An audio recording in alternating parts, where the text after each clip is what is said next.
भाई जतिन, जय माता की। अरे भाई साहब आए। अरे राम राम भाई, राम जय राम। माता दी। और कैसे हो आप? भाई हम आपसे मिलने ही आए हैं। अच्छा आइए आइए, कहिए कैसे आना हुआ आपका? ठीक भाई, हमारे यहाँ अपने, आप तो जानते हो हिंदू धर्म में हमारे यहाँ एक देवी जी है जी। जो प्रसिद्ध है और संसार की सबसे बड़ी देवी है, माता है, जगत जननी है जी। तो उसके लिए हम अपने कर्मा माता कॉलोनी में हमने 9 दिन की जगराता रखी है। तो भाई आप सबको आना है, सब परिवार आना है। अभी चलो हम आपको लेके आए हैं और आपको चलेंगे और कार्यक्रम करेंगे। भाई माफी चाहूंगा, मैं तो नहीं आ सकता क्योंकि अभी मैंने ना संत रामपाल जी महाराज जी से नाम दीक्षा ले ली है।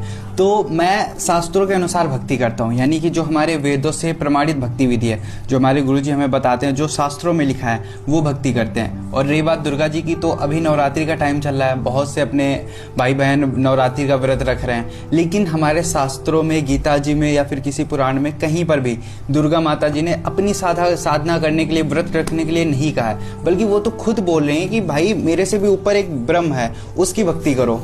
भाई आप ये नई बातें चला रहे हो क्या? संत रामपाल जी हमारे हिंदू नहीं है क्या? धर्म शास्त्रों के विरुद्ध ज्ञान बता रहे हैं, या आप इस भक्ति साधनों को व्यर्थ बताते हैं, हमारे पूर्वज करते आ रहे हैं? अरे भाई नहीं, ये तो हमारे पुराणों में लिखा है, श्रीमद देवी भगवत पुराण में लिखा है। रुकिए आपको दिखाता हूँ।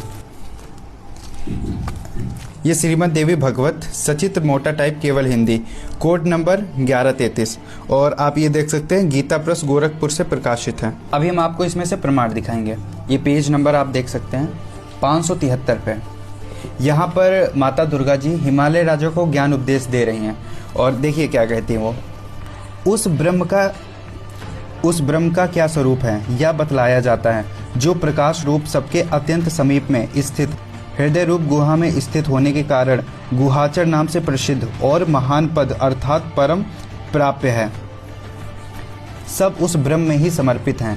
वह समस्त प्रजा के ज्ञान से परे है, किसी की बुद्धि में आने वाला नहीं है। जो परम प्रकाश रूप है, जो सूक्ष्म में भी अत्यंत सूक्ष्म है।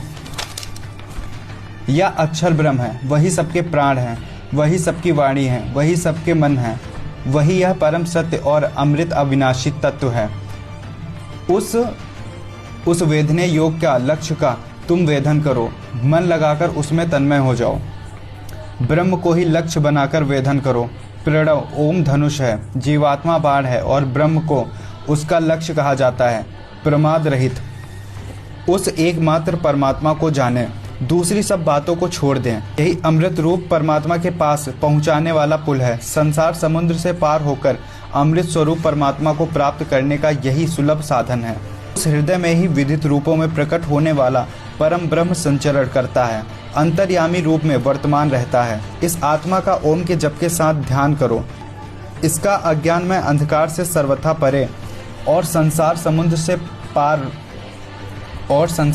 से पार जो ब्रह्म है उसको पा जाओगे, तुम्हारा कल्याण हो। जो वह यह सबका आत्मा ब्रह्म लोक रूप दिव्य आकाश में स्थित है। तो अभी आपने श्रीमद देवी भगवत से प्रमाण देखा। आपने इसमें देखा कि दुर्गा जी ने कहीं पर भी अपनी साधना करने के लिए या फिर व्रत उपवास करने के लिए नहीं कहा है, बल्कि वो तो खुद कह रहे हैं कि मेरे से भी ऊपर एक परमात्मा है जो कि ब्रह्म है और उसका ओम मंत्र है। तो इसमें दुर्गा जी ने अपनी भक्ति करने के लिए तो कुछ कहा ही नहीं।